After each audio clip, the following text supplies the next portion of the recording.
There we go. All right, so I'm going to do a quick lesson on making an array and following an object offset at the same time. Um, to do this, we want to get rid of all this crap on the screen. We don't need it. So hit A a couple times until everything is highlighted. Delete it, get rid of it. We don't need it. Hit 5 on the number pad to go into ortho, and then 1 so you have a straight shot of where you're going to be working. From there, let's add a plane. So Shift A, plane, and that's not how I want to see it. I want to rotate this. So hit R, X, 90. And now I've got it looking at me straight in the face.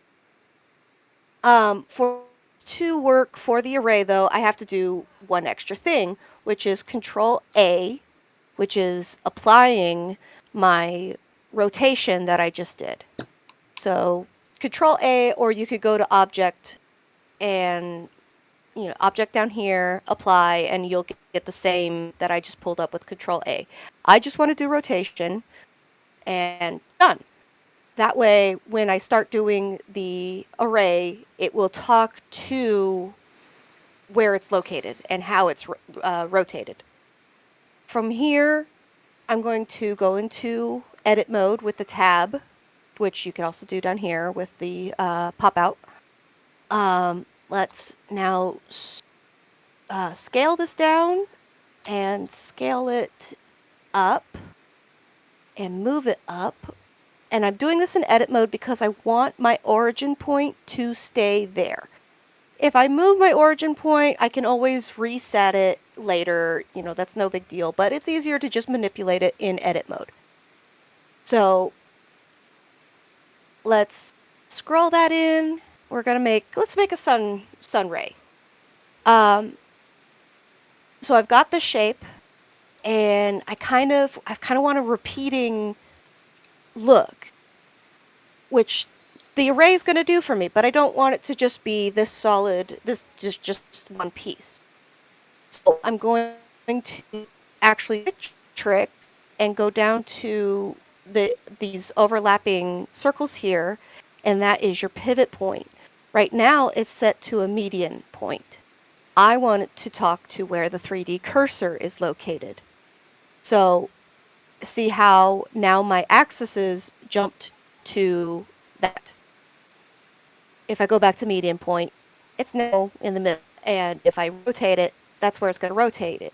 If I go back to the 3D cursor, it's now going to rotate around that point. And that's what I want, because I'm going to duplicate with a Shift D, hit R, and now I can rotate it and not lose my center point of this mesh. And said I don't want to just a repetition of the same size, I'm going to hit S and scale down. So now I have this. Okay, great. Now what with the array? We're going to go to the add modifier, array, and now it's going along the x-axis because that's what it's set to on this relative offset. And there's only a count of 2 because that's just where it's set to. But I want to go in a circle, like a sun ray. So let's tab back into object mode and hit Shift A and a circle. And just like we did for the plane, R, X, 90 on the number pad to get a precise rotation. Control A to set the rotation. And now I can go back to my sun rays and click Object Offset here. And you can find your circle in one of 2 ways. You could just click this, and there's my circle. Or if you have a lot of stuff going on and you need to just, like, if you open this and there's like a ton of options because you've gotten that far in your project, you can click the eyedropper and find it that way. Now, it didn't do anything yet. It's not going to do anything yet. let me add a few more counts to this.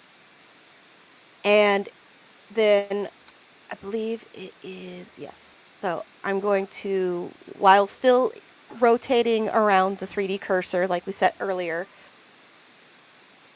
I can spin this now with the rotation. I can do it that way, or I can click the circle and rotate it that way.